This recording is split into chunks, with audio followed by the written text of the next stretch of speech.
के परबिया कइला जाई जी राजा, छठी के परबिया कइला जाई जी।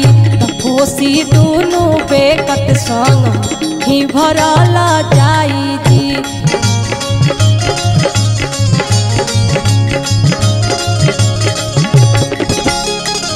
छठी के परबिया कइला जाई जी राजा, छठी के परबिया कइला जाई जी।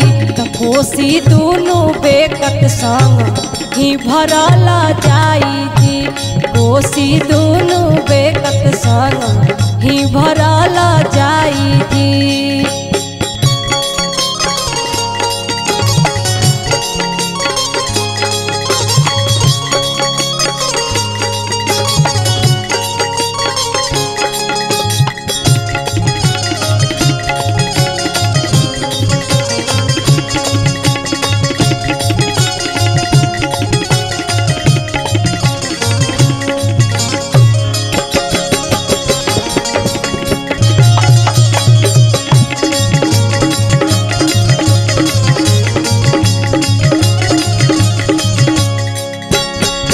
जोड़ा पान पातावा जी, जोड़ा नारियलावा, केरा के घावा दले आई जी राजा।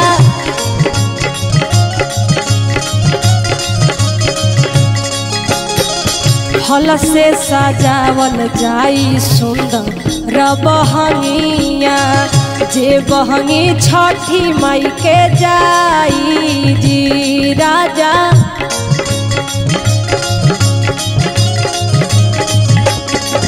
हो जोड़ा पान पातावा जी, जोड़ा नारियलावा, केरा के घावा दले आई जी।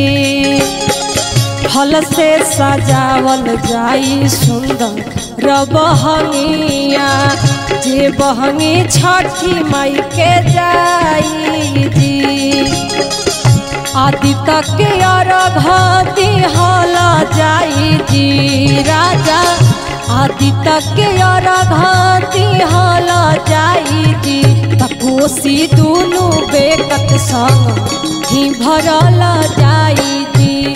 कोसी दुनु बेकत संग ही भरला जाई जी।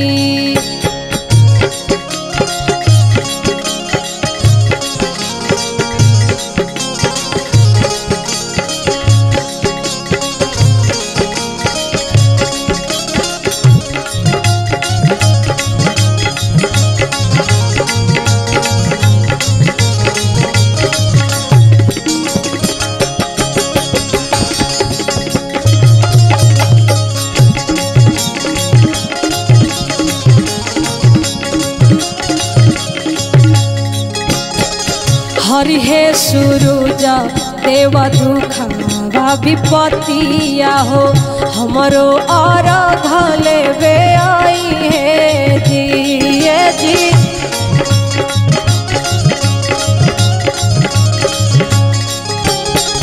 दुनु कर जोड़ी हम कर बयर जिया हो, अचरा में फूल बरसई है जी।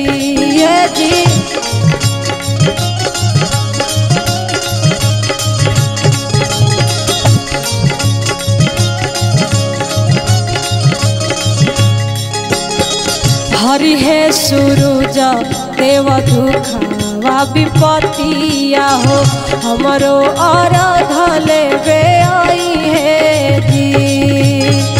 दुनु कर जोड़ी हम कर बयर जिया हो, अचरा में फूल बरसई है जी।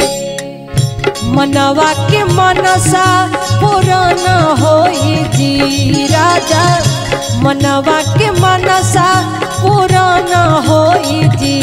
कोसी दुनु बेकत संग ही भरला जाई जी। कोसी दुनु बेकत संग ही भरला जाई जी।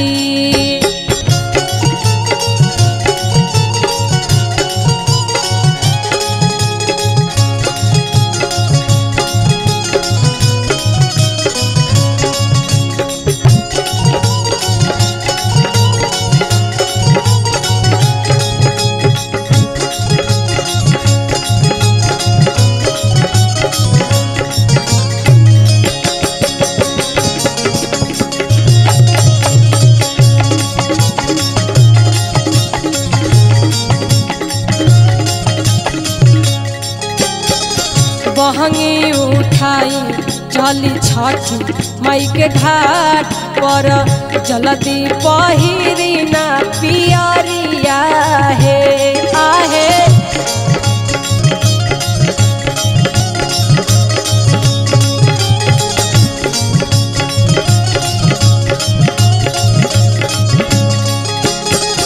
अहे सूरज देव दिहे दरसनवा हो भूखते हो खते भोर हरिया जी आहे।